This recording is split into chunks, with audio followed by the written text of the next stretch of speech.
Bonjour et bienvenue dans le Fil d'actu, l'émission qui donne du sens à l'information. Quand on parle de pénurie de médicaments, on pense immédiatement à des pays lointains, ravagés par la pauvreté, la guerre ou les épidémies.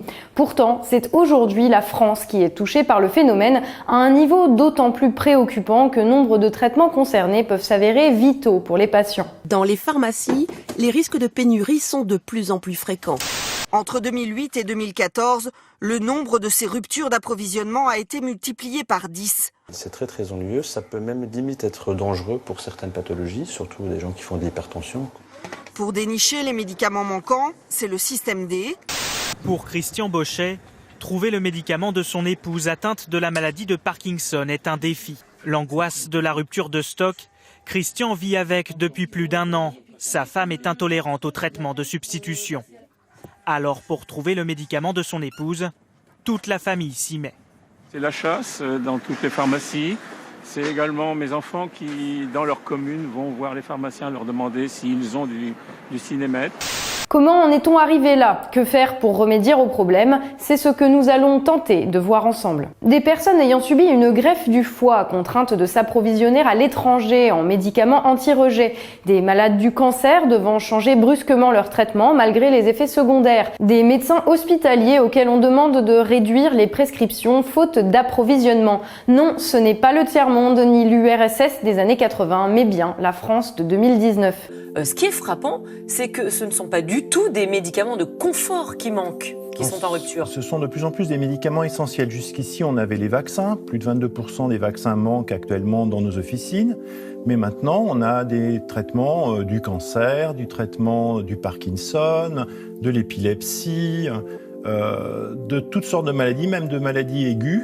Par exemple, des antibiotiques injectables qui nous manquent. Des traitements infantiles, beaucoup de présentations infantiles manquent, si bien que les enfants ne peuvent bénéficier plus maintenant que de formes adultes adaptées. Des pénuries qui ont explosé en 10 ans. 44 médicaments en rupture ou tension d'approvisionnement en 2008 contre plus de 600 en 2018, soit près de 14 fois plus. Des médicaments dits d'intérêt thérapeutique majeur, anticancéreux, médicaments du système nerveux central ou, comme c'est le cas depuis plusieurs semaines, corticoïdes. Des produits auxquels il n'existe pas de substitut approprié et dont l'interruption peut représenter une perte de chance de guérison pour le patient ou mettre en jeu son processus vital. 1% d'entre eux, donc un patient sur 20, se retrouve en hospitalisation à cause de la pénurie de médicaments.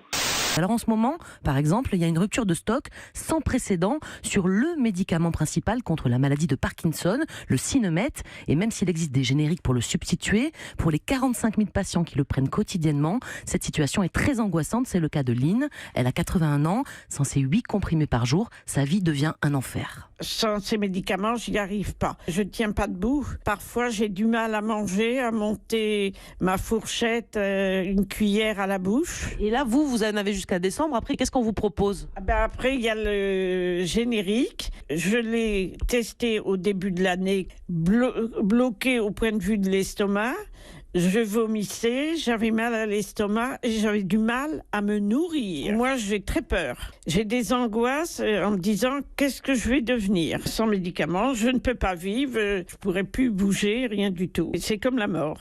La médecine aurait-elle régressé? Non, tous les spécialistes s'accordent sur le diagnostic. Le problème est avant tout lié à des considérations financières. En effet, ces dernières décennies, les principaux laboratoires pharmaceutiques ont ainsi fait le choix de sous-traiter en Asie la production de leurs principes actifs afin de se soustraire à certaines normes environnementales. De ce fait, non seulement la France a perdu en autonomie concernant la production de molécules essentielles, mais les cas de non-conformité thérapeutique ont explosé, entraînant de fréquents arrêts de production. Il y a 30 ans, 80% des matières premières étaient produites en Europe, aujourd'hui à peine 20%. L'essentiel venant d'Asie et d'Israël. Résultat, les contrôles sont multipliés et un simple retard peut bloquer toute la chaîne de production. Avant, on le fabriquait soi-même, on le fait fabriquer à l'étranger. Et donc, on s'expose à un tas de problématiques, notamment d'approvisionnement, de défauts de qualité, etc., etc. On a des usines qui sont très éloignées. Oui. L'usine, elle est implantée sur un marché qui, lui aussi, a des demandes. Donc on va privilégier les marchés de proche de l'usine, bien sûr. Mais la mondialisation n'explique les pénuries de médicaments que partiellement. Dans la majorité des cas, si certains médicaments essentiels sont en rupture de stock, c'est tout simplement que ces médicaments existants en générique sont vus comme non rentables par les laboratoires pharmaceutiques. A fortiori en France où les prix sont moins élevés que chez nos voisins. Paul Gelbard dénonce le système des quotas. En effet, les laboratoires fournissent les grossistes selon un montant estimé des besoins en France, mais les distributeurs utilisent une partie de ces stocks pour les vendre ailleurs, en Europe, en Italie ou en Allemagne, là où les médicaments sont vendus plus cher. On voit ces pratiques devenir de plus en plus systématiques sans que ça n'émeuve ni les laboratoires, ni les grossistes répartiteurs, comme s'il n'y avait pas de problème. Personne ne régule aujourd'hui ni la fixation des quotas par les industriels, ni les exportations parallèles qui déstabilisent le marché français. Pire encore, la pénurie est parfois utilisée comme moyen de pression pour justement faire monter les prix. À l'exemple du BCNU, un anticancéreux qui, après plusieurs pénuries dans les années 2010, a vu son prix de vente être multiplié par 40. Ce médecin dénonce lui aussi les stratégies de certains industriels. Selon lui, les laboratoires profiteraient des pénuries pour augmenter le prix des produits. Exemple avec le BCNU, un médicament essentiel dans le traitement de certaines tumeurs cérébrales. En 2013, il coûte 34 € les 100 mg. En 2014, il est en rupture de stock, mais il réapparaît en 2015. Son prix est alors de 900 €. Aujourd'hui, en 2018, ce même médicament coûte 1 500 €. Le laboratoire a trouvé un filon pour faire des bénéfices, il est le seul à en fournir et il fait les prix qu'il veut.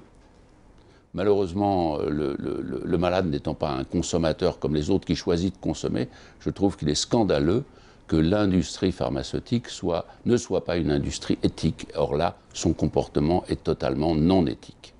Alors que faire face à ce chantage? Pour le gouvernement, il suffit d'y céder. Face aux pénuries, la ministre de la Santé Agnès Buzyn a présenté ce 8 juillet une feuille de route. Un plan malheureusement peu ambitieux, privilégiant l'information autour des pénuries à l'action permettant d'y remédier, multipliant les comités de pilotage et autres task force destinés à améliorer la gouvernance. Et noyé dans ce jargon, une vraie mesure, une meilleure prise en compte des coûts de production. Autrement dit, une hausse des prix des médicaments essentiels au détriment des patients et de notre système de santé. Soit précisément ce que demandent les laboratoires. La ministre de la Santé Agnès Buzyn a un plan. Elle veut d'abord plus de transparence sur les ruptures d'approvisionnement. Pharmaciens, distributeurs et fabricants, tous les professionnels du secteur devront mieux communiquer. 500 médicaments et vaccins en rupture de stock en France, c'est 30% de plus qu'en 2016. Inquiétant progression, comment peut-on en arriver là en France en 2018 et quelles alternatives? Alors d'abord, ça n'est pas du tout un problème français, c'est un problème mondial. Donc tous les pays souffrent de cela. Les causes sont très variées. Ça peut concerner des produits qui sont difficiles à fabriquer, comme les vaccins, parce que quand il y a un problème dans une usine de fabrication, il faut 18 mois pour fabriquer un vaccin et donc il y a des ruptures de stock. Ça peut être des médicaments anciens que l'industrie pharmaceutique n'a plus beaucoup d'intérêt à produire et donc il y a des ruptures de stock. Ça peut être aussi des difficultés dans une usine particulière avec un incendie, un problème de production. Donc les causes sont très variables et donc les leviers d'action sont très nombreux et différents selon les causes. C'est surtout un problème international que nous devons régler avec l'industrie pharmaceutique. Les industriels du médicament ont présenté un plan d'action. Parmi les pistes, une revalorisation des prix. Pourtant, de vraies solutions existent. Ainsi, aux États-Unis, 900 hôpitaux se sont récemment regroupés en une fondation à but non lucratif afin de créer leur propre usine de fabrication de médicaments génériques, pour à terme que le pays puisse s'approvisionner de manière autonome, la seule loi de l'offre et de la demande semblant incapable de répondre à des problématiques de santé publique. Aujourd'hui, l'Europe n'est plus indépendante de la fabrication de la matière première. Donc il faut réindustrialiser. On est obligé l'Europe. d'importer cette matière On première. importe, on fabrique beaucoup en Inde, beaucoup en Chine. Tous les médicaments, c'est pas normal. On devient dépendant de deux pays. Il faut réindustrialiser l'Europe pour avoir un petit peu plus d'indépendance.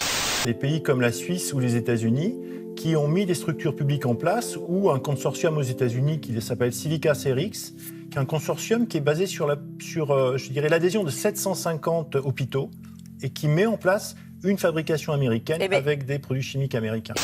Une réponse qui pourrait d'autant plus facilement être mise en place en France que des structures capables de prendre en charge cette activité existent déjà. Mais une réponse qui implique autre chose, des dirigeants politiques courageux qui acceptent que l'intérêt du pays nécessite parfois de s'affranchir des règles du marché. Un produit où, là aussi, la France semble en rupture de stock. Merci d'avoir été avec nous, c'est tout pour aujourd'hui. N'hésitez pas à partager cette vidéo et à soutenir notre travail via la page Tipeee dont le lien est dans la description. On se retrouve très bientôt pour un nouveau numéro du Fil d'actu, l'émission qui donne du sens à l'information.